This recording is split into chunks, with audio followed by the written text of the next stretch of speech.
And the ceiling's still up there. Calvin Coolidge hardly stands out in our national history as a bright and shining example of presidential leadership and power. His laid-back style and renowned nap-taking are among the few legacies of his tenure in office. And he is particularly remembered as a rather taciturn man of few words. Indeed, at press conferences, especially when asked questions of a rather sensitive and or controversial nature, like about prohibition, he usually responded with no comment. Even when the reporters persisted, the answers were the same. And then, as he left the room, he would smile softly and say, "Now don't quote me."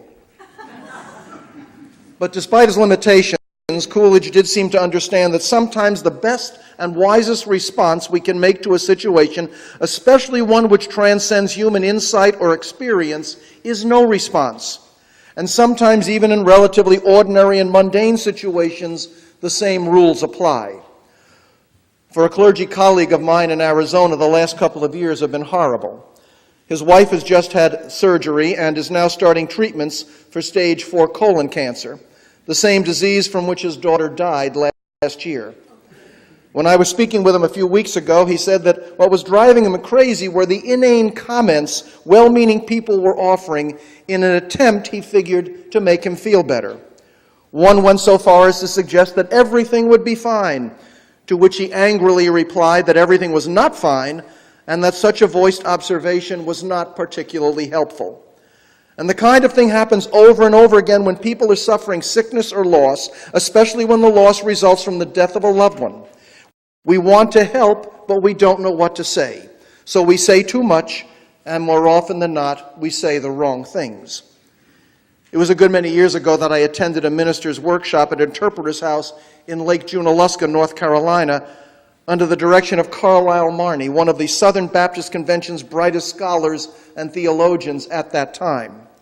In the course of discussion, one of our recently retired community church pastors told of a painful predicament he had not been able to resolve. It seems a longtime parishioner and close friend who had moved to another state called and told Joe that his wife had just died. Joe was so shocked and saddened that he was at a complete loss for words, and he felt guilty that he had been unable to offer verbal consolation. After all, he had been a pastor with many years of experience and had counseled families numerous times in such situations. Yet now, when it was a friend and he himself felt the loss so painfully, he could think of nothing to say. Marney suggested that perhaps this was the best thing he could have done because his silence demonstrated that he was feeling sorrow with his friend, that he too was hurting, and that this was far more helpful than any thrown-out cliches, no matter how wise, could possibly have been. In some aspects of my job, I, in a sense, get paid for words. Right now, when I am preaching, just like now, it would be very difficult to mime a sermon.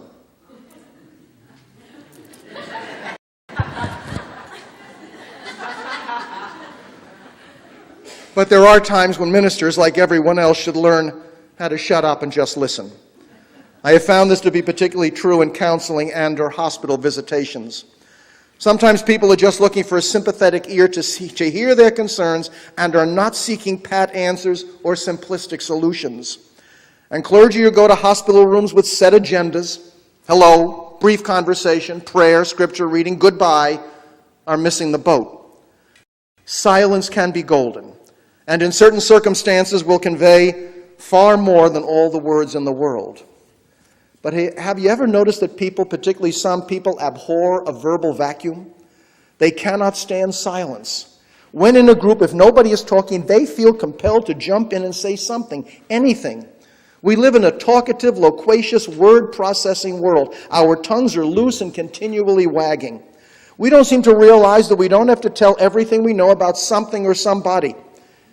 It was Norman Brown who preached the sparingness of speech when he said, "The meaning is not in the words, but between the words, in the silence." And it was Charles Copenhaver, pastor of the Bronxville Reformed Church in New York, who once wrote, "We need pauses of silence between our much talking in order that we hear the small voices of beauty and truth that struggle to be heard above the cacophony of sound that assaults our ears all day long." Daniel Boorstin is right when he says that the longer the pause, the more illuminating the thought that follows it. Everybody knows something about Job, but for most their knowledge is rather limited because this rather short biblical book is pretty difficult to understand and gets bogged down in a lot of theological philosophizing. It begins relatively straightforwardly.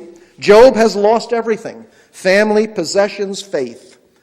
Then God and Satan get to arguing about whether or not Job is faithful because everything is going so well, and if this would change, would this change if his circumstances did? So they put him to the test. He loses all he has. His children all die, his possessions are stolen, his world is destroyed, and he gets seriously sick on top of everything else.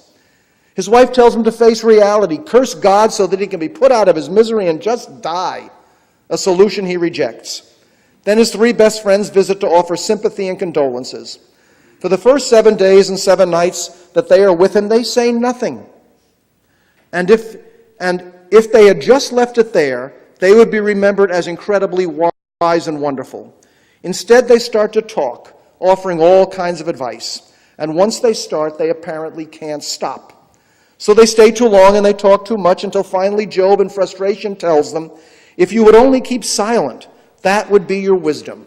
In other words, the smart thing to do would be to just shut up and nobody would know how dumb you are. Ever been in a position like that? No comment. Perhaps the greatest master of the no-comment attitude and response was Jesus. His ministry was a masterpiece of understatement, as partially evidenced by the fact that, for the most part, his message was communicated in parables and his mission was cloaked in commonness. Jesus did not spend all the time talking. More often than not, he listened and then perhaps responded. He knew the value of quiet and frequently took off by himself to achieve some. That's how he found peace. No words, not his, not anyone's. Look at the gospel accounts and realize how often he said nothing. He heard people, he touched people, he blessed people, he was there for them, an often silent figure who touched lives merely by his presence. The temptation of Christ is usually defined as that period of wilderness wanderings for 40 days and 40 nights following his baptism. And yet it was at the conclusion of his earthly ministry that he was confronted by what was surely the greatest temptation of his life. Think about it. Jesus was arrested and hauled before the Sanhedrin, the governing council of the Jewish people of Judah, and then the Roman authorities. He was confronted with the accusations of his enemies and given numerous opportunities to explain or defend his actions and his attitudes. And what did he do? What did he say? Nothing. Having wrestled with his doubts in Gethsemane, Jesus remained obedient to the unfathomable will of God and to the mystery of the impending crucifixion and resurrection by maintaining a consistent no comment in the face of the apparently reasonable request by the authorities for answers regarding who he was and what he wanted. To be sure, the Jewish leaders had already made up their minds, and Jesus knew that. He knew that they were just looking for excuses to do what they had already determined that they were going to do. But he could have at least called them to task by proclaiming his innocence of their charges and explaining what his mission was, thereby perhaps putting them on the defensive. Couldn't he? And in Pilate he found no direct enmity. So why did he not defend himself when talking to the Roman governor? Withstanding the temptation, and surely it must have been a temptation, to put God's plans for him into words, his ultimately deadly no comment to Pilate was probably the most eloquent response he could have given. Through his silence, the majesty and mystery of God's grace was allowed to happen in the drama on Golgotha. Ecclesiastes tells us that there is a time to keep silence and a time to speak. In Isaiah we find, in returning and rest you shall be saved, in quietness and in trust shall be your strength. The book of Proverbs perhaps redefines our flippant injunction to keep cool by observing that one who spares words is knowledgeable, one who is cool in spirit has understanding. Returning for a moment to Job, we find him admitting that his long tirades against God have been so much blowing chaff, as he eventually discovers, I know that you can do all things, and that no purpose of yours can be thwarted. Therefore I have uttered what I did not understand, things too wonderful for me, which I did not know. I had heard of you by the hearing of the ear, but now my eye sees you. Even Revelation gets into the act by declaring at one point that there was silence in heaven for about half an hour. And the Psalms, those wonderful Psalms. Psalm 27 advises, be still before the Lord and wait patiently for him. While Psalm 46 gives us the well-known, be still and know that I am God. Quiet, peace, stillness, silence. How precious they are in our hurly-burly world. And how valuable when our solution to most everything is words, words, words, and more words. If we never shut up long enough to listen, we will never hear what others have to say nothing of what God has to say. And by continually chattering in any and all situations, we might miss the same wonderful opportunities to help others with real needs by simply being there for them. Our presence rather than our words providing comfort and support. Lots of people, including pastors and priests, love golf. And most see the golf course as a convenient, congenial place to spend their quiet time in peace and solitude. One clergyman claimed it is a splendid place to meditate, and apparently became so enamored of this meditation that he entered a local tournament. In the opening round and on the first hole, as his turn arrived, he expertly placed his ball on the tee, confidently moved his club in position, began his swing, and as he was coming forward, his cabbie sneezed. His confidence and concentration thus shaken, he topped the ball miserably and it dribbled only a few feet. Clenching his fist and biting his lip while glaring at the embarrassed caddy, he nonetheless remembered his profession and the public's expectations of appropriate clergy behavior, and so he maintained a silence and refrained from saying anything. Whereupon one of his playing partners said to him, Reverend, that is the most profane silence I have ever heard. Even with silence, we can say so much, can't we? Silence. Politicians need to learn how to keep quiet. Athletes need to learn how to keep quiet. Entertainers need to learn how to keep quiet. Business people need to learn how to keep quiet. We need to learn how to keep quiet. When we are quiet, we can listen. And that is when and how we learn. And so often in our quietness, we can be of real help to others because instead of bombarding them with well-meaning or maybe not so well-meaning words, we are surrounding them with our caring presence. Jesus knew this and did this. And he is, after all, the one we seek and claim to follow, isn't he?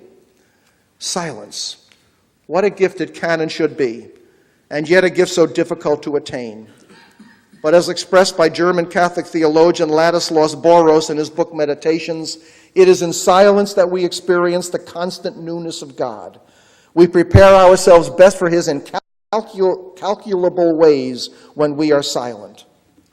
So let me close this morning with a prayer of petition and gratitude concerning silence, as in peace and quietness we come to the divine. God of the still small voice, as well as the rushing mighty wind, thank you for silence. We need it. We do not spend enough time in thoughtful silence. We allow our days to be filled up with noisy distractions, taking no time to be alone, awaiting new thoughts, to plant new ideas, to instill new insight. We do not even take much time for silence and worship. We are not quite sure what to do with silence because we are not accustomed to a worshipful use of silence, but we need it. We need it more than just on Sunday. Teach us how to set aside a time of silence each day when we can break away from the distractions which consume us. Help us to learn the disciplined use of silence. We rob ourselves of that still small voice that can speak to us only when we are quiet.